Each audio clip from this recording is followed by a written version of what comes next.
ഇതൊരു 3.7 വോൾട്ടിൻ്റെ ഒരു ലിത്തിയം ബാറ്ററിയാണ്. പിന്നെ ഇതെന്ന് പറഞ്ഞാൽ LED പാരലായിട്ട് കുറച്ച് ഡിഫറെൻറ്റ് വാല്യൂസിലുള്ള കപ്പാസിറ്റേഴ്സ് കണക്ട് ചെയ്ത് വെച്ചേക്കുന്നു.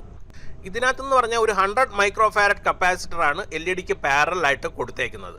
ഇതെന്ന് പറഞ്ഞാൽ ഒരു 47 മൈക്രോ ഫാരഡിൻ്റെ കപ്പാസിറ്ററാണ് LED പാരലായിട്ട് കൊടുത്തേക്കുന്നത്. ഇനി അടുത്തതെന്ന് പറഞ്ഞാൽ ഒരു 220 മൈക്രോ ഫാരഡ് കപ്പാസിറ്ററാണ് ഇവിടെ കൊടുത്തേക്കുന്നത്. പിന്നെ അടുത്തതെന്ന് പറഞ്ഞാൽ ഇത് 470 മൈക്രോ ഫാരഡ് കപ്പാസിറ്ററാണ് കണക്ട് ചെയ്തേക്കുന്നത്. പിന്നെ ഇതെന്ന് പറഞ്ഞാൽ 1000 മൈക്രോ ഫാരഡിൻ്റെ കപ്പാസിറ്ററാണ്. പിന്നെ ഫൈനലി നമ്മളിവിടെ 2200 മൈക്രോ ഫാരഡിൻ്റെ കപ്പാസിറ്ററാണ് ഇവിടെ കൊടുത്തേക്കുന്നത്. നമ്മളിവിടെ ചെയ്യാൻ പോകുന്നത് 3.7 വോൾട്ട് ബാറ്ററിയെ ഇതിന് ഈ LED പാരലായിട്ട് കണക്ട് ചെയ്യണം. ഞാൻ പാരലായിട്ട് ഒരുപാട് നേരമൊന്നും കണക്ട് ചെയ്യുന്നില്ല, ജസ്റ്റ് ഒന്ന് ടച്ച് ചെയ്തിട്ട് എടുക്കുകയാണ്. അപ്പോൾ ഈ കപ്പാസിറ്ററിൻ്റെ അകത്ത് ചാർജ് സ്റ്റോർ ചെയ്യുകയും ആ ചാർജ് LED വഴി ഡിസ്ചാർജ് ചെയ്യാൻ എടുക്കുന്ന ടൈം ഒന്ന് നോക്കിക്കോ.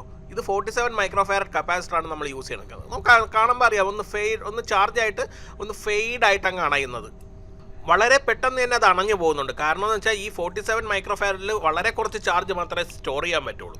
ഇതെന്ന് പറഞ്ഞാൽ ഒരു 100 മൈക്രോ ഫാരഡ് കപ്പാസിറ്ററാണ്. ഇതെന്ന് പറഞ്ഞാൽ കുറച്ചുകൂടെ ടൈം ചാർജ് അതിനകത്ത് നിൽക്കും.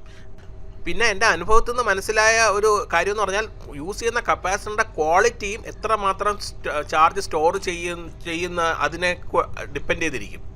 ഇതെന്ന് പറഞ്ഞാൽ 220 മൈക്രോ ഫാരഡിൻ്റെ കപ്പാസിറ്ററാണ്. 220 മൈക്രോ ഫാരഡ് കപ്പാസിറ്റർ ആണെങ്കിൽ ഇത് ഒരു 100 മൈക്രോ ഫാരഡിൻ്റെ പോലും ചാർജ് ബാക്കപ്പ് കൊടുക്കുന്നില്ലെന്ന് കാണാം. ഒന്നുകിൽ കപ്പാസിറ്ററിൻ്റെ ക്വാളിറ്റി കൊള്ളില്ല, ഇല്ലെങ്കിൽ കപ്പാസിറ്റർ ഡാമേജ്ഡ് ആണ്.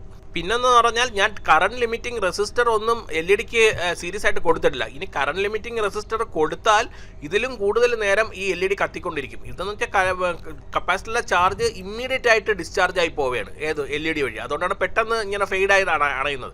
ഇനി ഒരു റെസിസ്റ്റർ കൊടുത്താൽ ഒരുപാട് നേരം ബാക്കപ്പ് കിട്ടും. ഞാനിത് കാണിക്കുന്നതെന്ന് പറഞ്ഞാൽ കപ്പാസിറ്ററിൻ്റെ ഒരു പ്രോപ്പർട്ടിയാണ് DC വോൾട്ടേജിലുള്ള. അതായത് ഒരു DC വോൾട്ടേജ് അക്രോസ് ആയിട്ട് കൊടുത്താൽ കപ്പാസിറ്ററിനകത്ത് അത് ചാർജ് സ്റ്റോർ ചെയ്യും, എന്നിട്ട് അത് ഡിസ്ചാർജ് ചെയ്യും. പക്ഷേ ഈ കപ്പാസിറ്റൻസ് കുറഞ്ഞത് കാരണം വളരെ കുറച്ച് നേരം മാത്രമേ അത് ഡിസ്ചാർജ് ചെയ്യാൻ പറ്റുള്ളൂ. പിന്നെ നമ്മളൊരു സൂപ്പർ കപ്പാസിറ്ററൊക്കെയാണ് യൂസ് ചെയ്യണമെങ്കിൽ കുറച്ച് നേരം കൂടെ കുറച്ച് നേരം എന്ന് പറയാൻ പറ്റില്ല, ഇതിൻ്റെ ഒരു 10 ഇരട്ടി കൂടുതൽ ടൈം നമുക്ക് ബാക്കപ്പ് കിട്ടും. പക്ഷേ കറണ്ട് ഭയങ്കര കുറവായിരിക്കും. വോൾട്ടേജ് ഒരുപാട് നേരം നമുക്ക് ബാക്കപ്പ് കിട്ടും. കാരണം LED ഒക്കെ കത്തിച്ച് വെച്ചിരുന്ന ഒരുപാട് നേരം ഇത് കത്തിക്കൊണ്ടിരിക്കും. പക്ഷേ അതിന് കറസ്പോണ്ടിങ് ആയിട്ട് ചാർജ് ചെയ്യാനും കുറച്ച് ടൈം എടുക്കും കേട്ടോ. ഫ്യൂച്ചറിൽ ചിലപ്പം ബാറ്ററി റീപ്ലേസ് ചെയ്യാൻ പറ്റുന്നത് ഉണ്ടാവുമായിരിക്കും. ഇതുപോലുള്ള ഇൻട്രസ്റ്റിംഗ് വീഡിയോയ്ക്ക് വേണ്ടി ചാനൽ സബ്സ്ക്രൈബ് ചെയ്യാൻ മറക്കരുത്. അതിൻ്റെ അപ്പുറത്തുള്ള ചെറിയ ബെല്ലൈക്കൺ ക്ലിക്ക് ചെയ്താൽ ഞാൻ അപ്ലോഡ് ചെയ്യുന്ന വീഡിയോസിൻ്റെ നോട്ടിഫിക്കേഷൻ നിങ്ങൾക്ക് കിട്ടും. This is Gaganoid signing off. അടുത്ത വീഡിയോ അപ്ലോഡ് ചെയ്യുന്നത് വരെ ചെറിയൊരു ഇടവേള.